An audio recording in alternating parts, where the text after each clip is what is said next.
TV Media.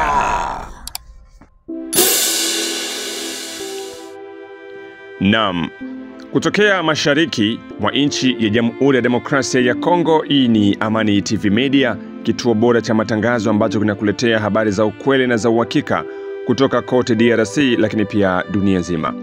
Mpendwa msikilizaji na mtazamaji wetu, ujambo na karibu kuandamana nasi kwenye habari zetu za siku ya leo, ikiwa ni tarehe 28 mwezi Juni mwaka wa 2025. Kazi ni moja ya kukujuza yote yanayojiri mashariki mwa DRC, lakini maeneo mengine. Kwa hivyo ili uendelee kupata habari zetu za kila saa na kila sekunde, tunakusihi wewe kuweza kusubscribe, kucomment, lakini pia kushare kwa wengine, ili nao pia waendelee kupata habari zetu za kila siku. Miongoni mwa habari ambazo utakazozisikia kwenye uchambuzi wetu wa habari za siku ya leo, utasikia kuhusiana na DRC kuipiga Rwanda huko Washington. Hapa tutagusia mambo mengi ambayo labda hauifahamu, na tutachambua kwa kina zaidi kuhusiana na saini za mikataba zilizowekwa hiyo jana tarehe 27 mwezi Juni mwaka wa 2025. Lakini pia tutazungumzia kuhusiana na ikiwa bado kunasalia siku 2 pekee Wakongomani washerekee sikukuu ya uhuru ambayo inasherekewa kila ifikapo tarehe 30 Juni kila mwaka.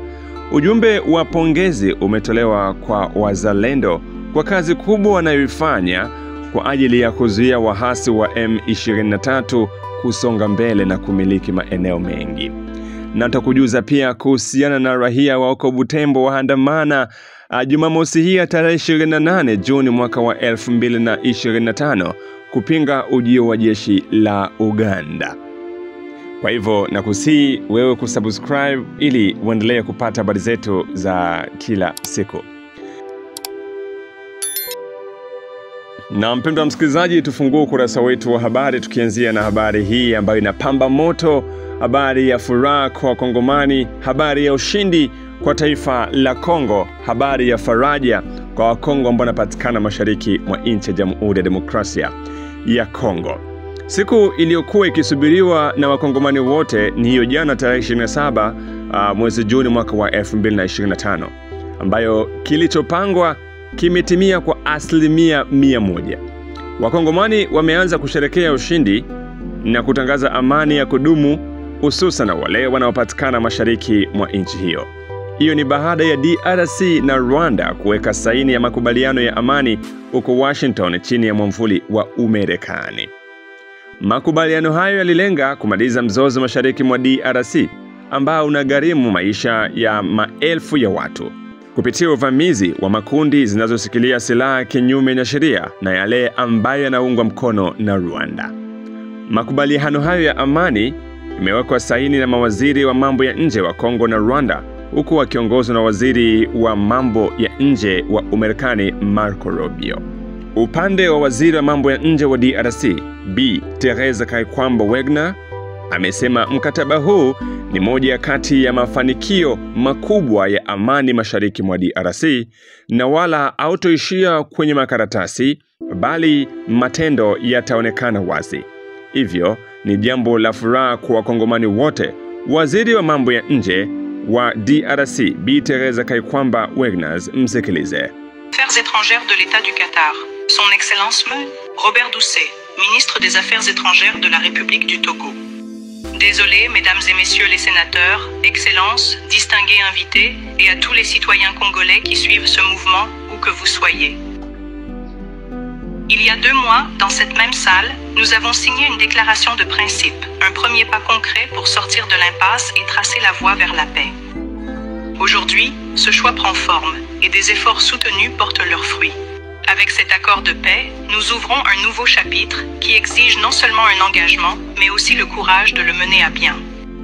En signant cet accord, nous réaffirmons que la paix est un simple choix, mais aussi la responsabilité de respecter le droit international, de défendre les droits de l'homme et de protéger la souveraineté des États.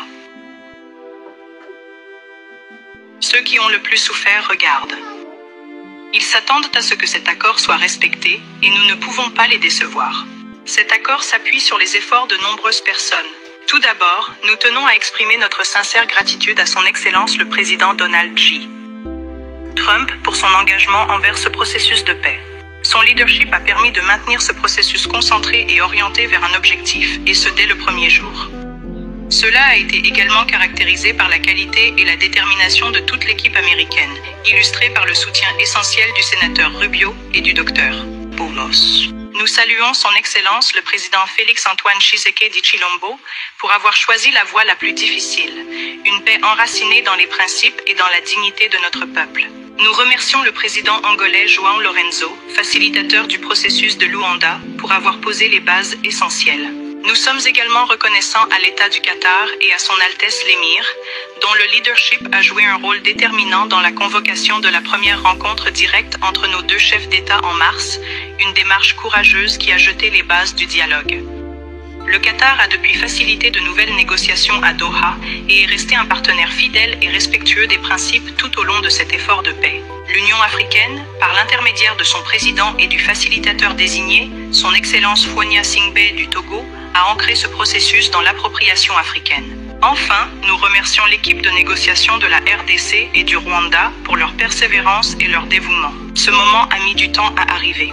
Cela n'effacera pas la douleur, mais cela peut commencer à restaurer ce que le conflit a privé de sécurité, de dignité et de sens de l'avenir à de nombreuses femmes, hommes et enfants.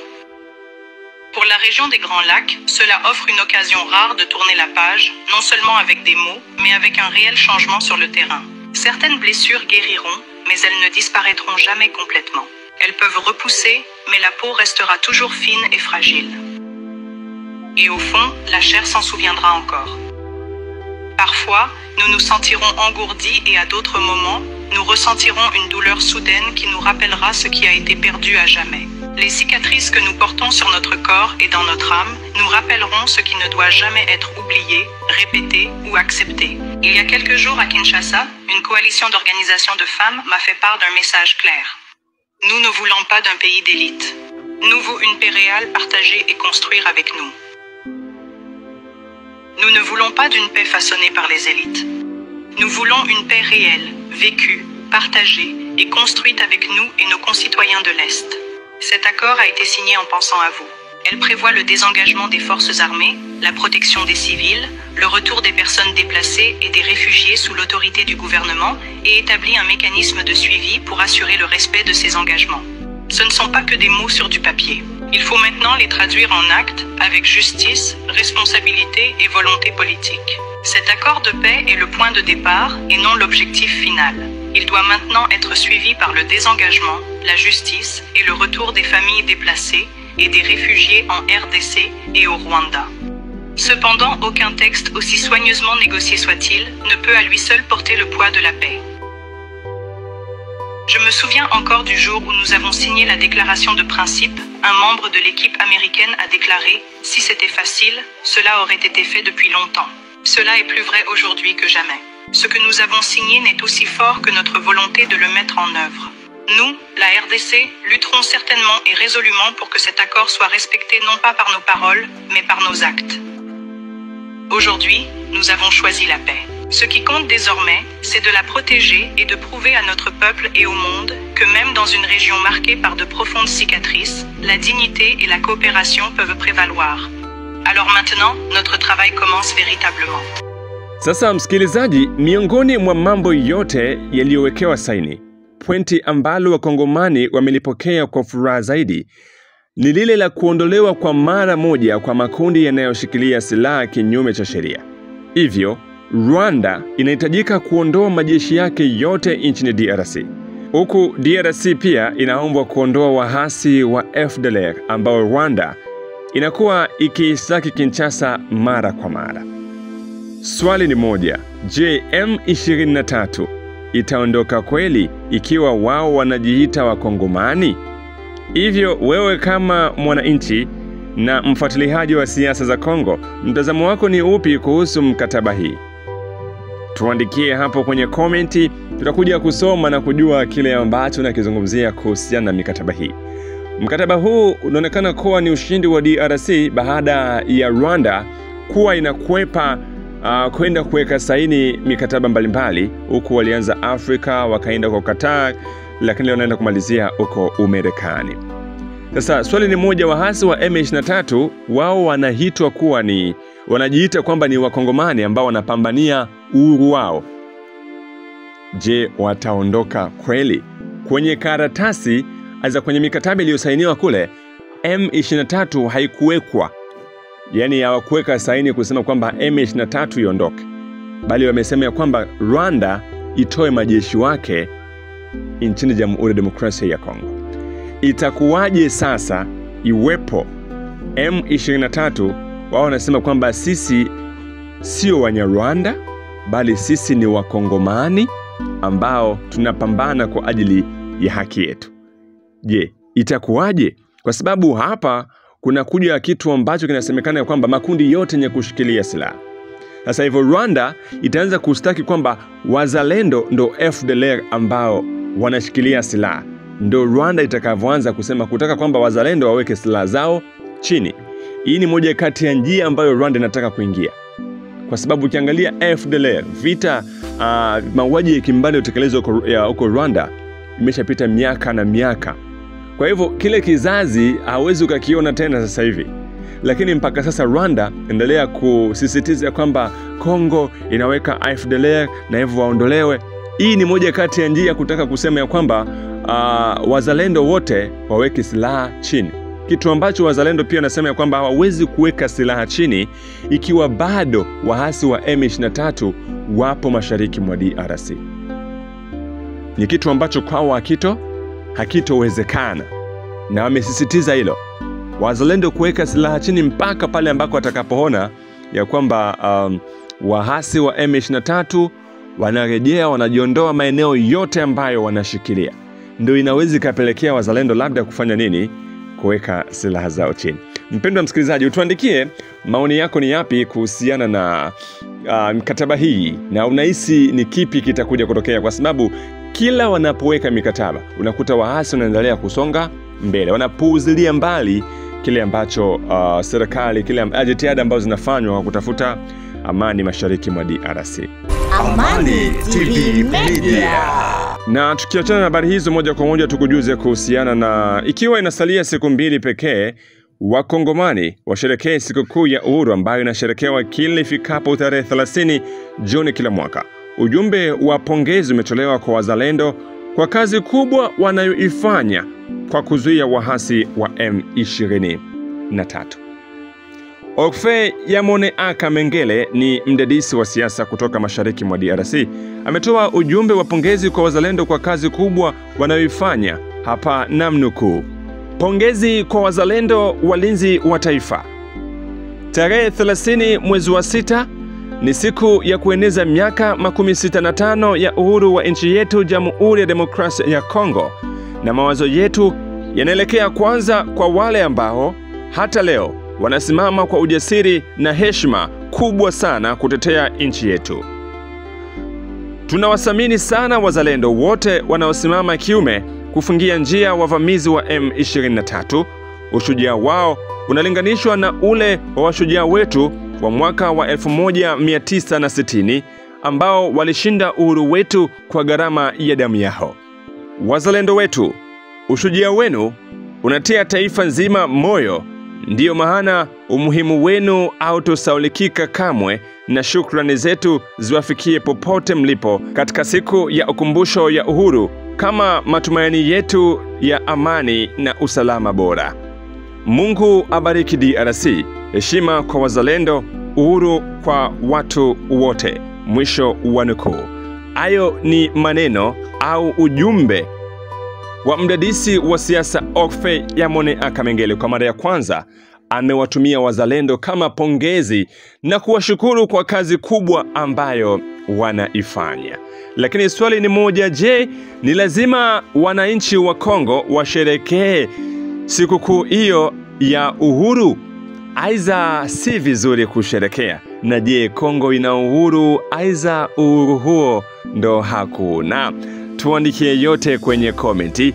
Na msikilizaji, sikia leo tunakupatia fursa ya kuweza kutuandikia ujumbe wako, ujumbe wa uhuru, ujumbe wa kusherekea amani, ujumbe kuhusiana na mikataba iliyowekwa huko Washington. itakuwa inapendeza sana iwepo unachangia na sisi, lakini usisahau kutuambia unatufuata kutoka nchi gani ili tupate kujua ni wapi ambako unatufuata vema. Na sasa tujelekeze uko Butembo, ambako raia wameandamana mjini Butembo Jumamosi hii tarehe 28 Juni mwaka wa 2025 kwa kupinga ujio wa jeshi la Uganda maeneo hayo. Maandamano hayo yamefuatia baada ya mkuu wa majeshi wa Uganda pamoja na mtoto wa Yoweri Museveni, Muhoozi Kainerugaba, kukutana na Rais Felix Tshisekedi huko Kinshasa na kutangaza hadharani kuwa ataanzisha harakati za kuwasaga wazalendo popote walipo. Kauli ambayo iliwachoma mioyo wa Kongomani wengi, hususan wale wanaopatikana mashariki mwa nchi ya Jamhuri ya Demokrasia ya Kongo. Kiongozi mmoja wa wazalendo jimboni Kivu ya Kusini, Mheshimiwa Makanaki Kasimbira John, alipoulizwa kuhusiana na kauli ya mtoto wa Museveni, alijibu ifuatayo: Mungu amubariki kwa maana ajui vyenye alisema. Ajui vyenye alisema, naompatia pole sana. Hii ni Kongo hii. Hii ni Kongo kabisa, na sisi wazalendo tuko tayari, tunamchunga kupitia Mungu, tunaamini kuko faida yenye atapata Mkongo. Atajionea mwenyewe juu masikio ya mbuzi, mimi Makanaki namwambia masikio ya mbuzi inasikiliaka mchungu. Kama yeye anakia na jiami kutoka Uganda, kama atakia leta vita Mkongo, ajue kichwa yake ndo ataacha Mkongo kupitia Mungu. Asante.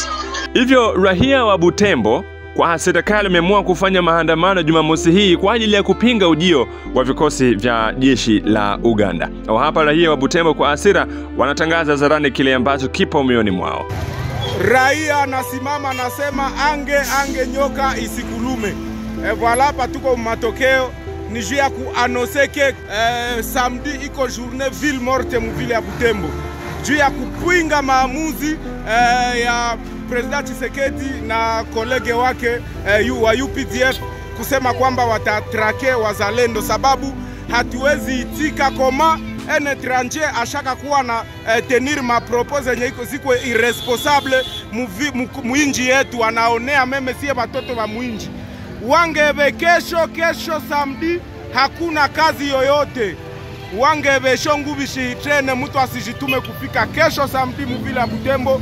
Hakuna kazi yoyote juu ya kupinga maatake za UPDF kwa wazalendo. Ange nyoka isikulume. Amani TV Media. Na msikilizaji na mtazamaji wetu, ninayo furaha tele ya kuweza kuwa nawe mpaka hapa. Nasema Mwenyezi Mungu akubariki na kutakia kila laheri popote ambako unatufuata vema, lakini pia nakusihi kusubscribe, kucomment, lakini pia kushare ili uendelee kupata habari zetu. Lakini usisahau kutuambia unatupata ukiwa wapi. Na pia kuna group la WhatsApp ambalo linaitwa Amani TV, ambako ni muhimu nawe pia kupatikana kwenye group hilo kwa ajili ya kuweza kujuzana mambo mbalimbali, habari mbalimbali za sehemu zote ambazo watu wanapatikana, hususan mashariki mwa DRC, Ulaya, lakini pia dunia nzima kwa ujumla. Nasema asante, tukutane tena katika uchambuzi wetu hapo baadaye.